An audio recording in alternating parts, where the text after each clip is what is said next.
transforming the logarithmic function. Again, transformations last time this year, saying what a, h, and k do. So we're going to have log function. The h is going to be inside parentheses, the k is outside, and the a is the number in the front. So we all know that k makes it go up or down. If it's a positive, it's going to go up. If it's a negative, it's going to go down. The h makes it go left or right. So this one, the way it's written is a little tricky. So if h is greater than 0, that means the thing looks like x minus h. Then it's going to make it go to the right. If it's an x plus h, then it makes it go to the left. So again, that part's not any different. It's just the way that it's written is a little tricky. And we'll come back to the x equals h part.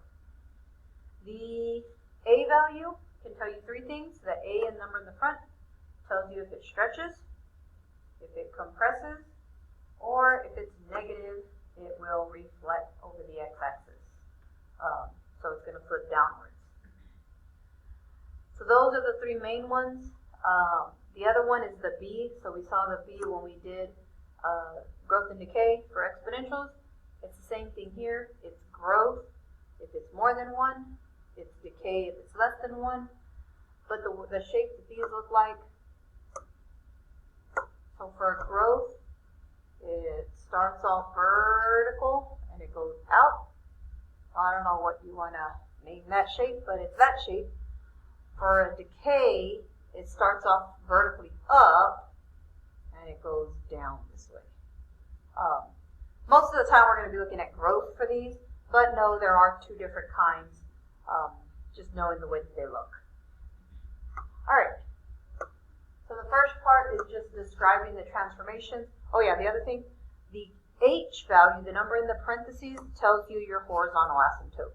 And it is the opposite, so whatever's in the parentheses, it's going to be the opposite of that number at x equals whatever the number is. Right, so by looking at the equation or by looking at the graph, we'll be able to tell the asymptote. But it's a vertical line this time for the graph.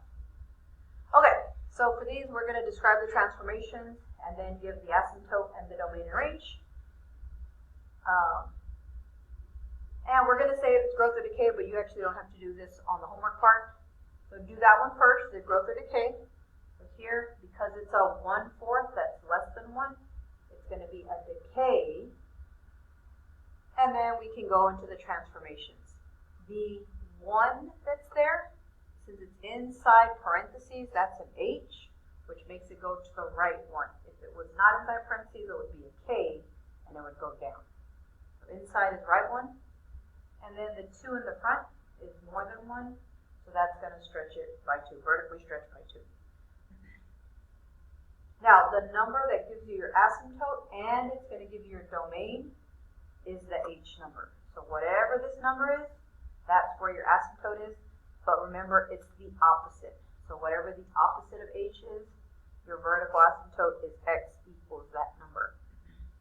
And since that's where your asymptote is, that's also where your domain is, because the domain won't touch that number as well. So my domain is going to be x is greater than that number. For the ones that we're going to do, it's always going to be a greater than sign. We don't have to worry about it being less than. Even if it's negative, the negative makes it reflect over the x-axis, which doesn't change the domain part. That would change the range, but the range is all real numbers anyway, so that you can't really change that. So it is always going to be a greater than sign, which is different from exponentials. Exponentials switch depending on the way they went. Here it's always greater than. All right, so looking at B here. So I do want to show you how to type these in. And let me do B and then we'll type it in. So for this one, the 5 is your base.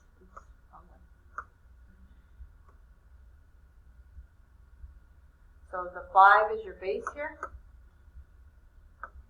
So we say that's growth.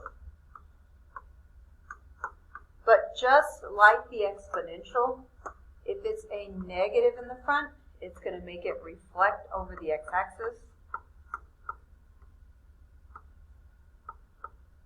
which is going to make this turn to the opposite. So this one's going to actually end up being a decay in the end. Because again, normally these graphs start off vertical and go out, but when I reflect it, it's going to do this thing and go down. But I'll show you what that graph looks like in just a second. And the only other thing we have to describe here is the number on the outside. So the plus 3 in this case, it's not in parentheses, so the plus 3 is a K. If it was an H, it had to have parentheses. But since there's no parentheses, it's a K, and it makes it go up 3. All right, so those are your transformations. Again, the homework, you're not really doing the growth or decay part, but you have to do the reflection and the up and down part.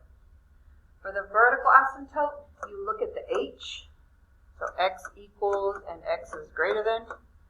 But since this one has no H, this part right here, log base 5, and you can write it as x plus 0 if you wanted to, with a plus 3 on the outside. Since it doesn't have an H, we're going to use 0 as the asymptote and the domain. So again, if it doesn't have an H, you use 0. If it has an H, you'll see parentheses, and then you do the opposite of that number. And the range is always all real numbers. All right, so looking at these on in Desmos,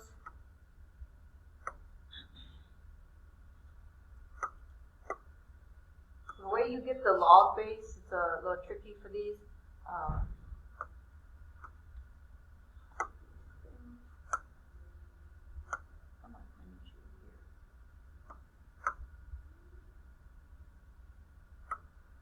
So to get the log, we're going to do y equals,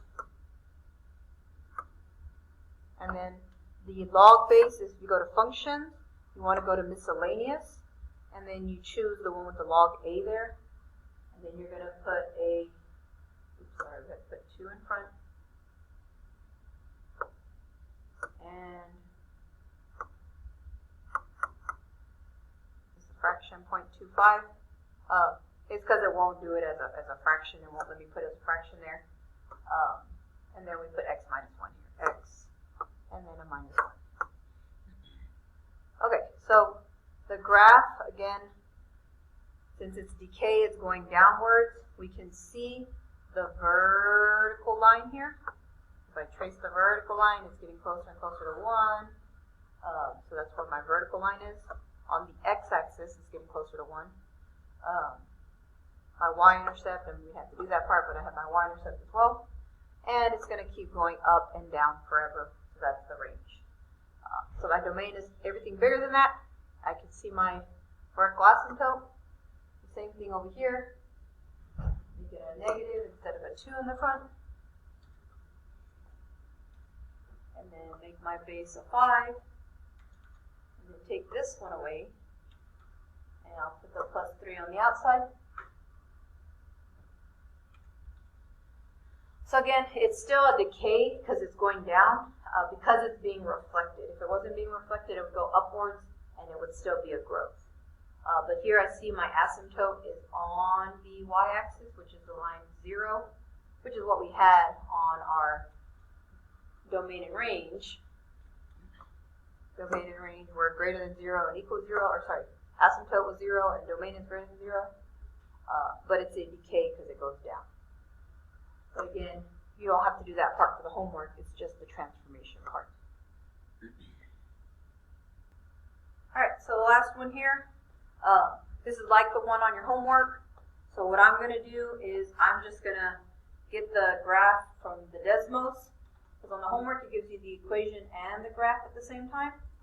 So here's my equation, and then let me graph it. So my base is 3, and my h is plus 3, and my k is plus 2. So either using the graph or using the equation, you can get all this information. So here's the graph, here's the equation. I can get the transformations, I can get the domain and the range. So here for this one, my transformations, the 3 is telling me that it's a growth. But again, that part we really don't have to say on the homework, but I'm mentioning it here because I want to make sure you don't put that as a transformation on the homework. So don't ignore that one. But this number tells you that it goes left 3 and up 2. So again, don't mention the 3 as the base, this 3. It's not a stretch or a compression. That 3 just tells you if it's growth or decay, but I don't ask you that part. You don't have to worry about that part. For the domain, remember the domain is given by the h value, which is the opposite, or you can look over here at the graph. It's where the line, the graph is a vertical line. So right here the graph is vertical at -3, which is what the opposite of that one would be. So we would type this in the homework as x equals -3. And the range, this part's not going to change because it's going to go down forever in one direction and up forever in the other. So the range is going to be all real numbers. You just type it in as x or y equals r. And the asymptote is where your vertical line is at.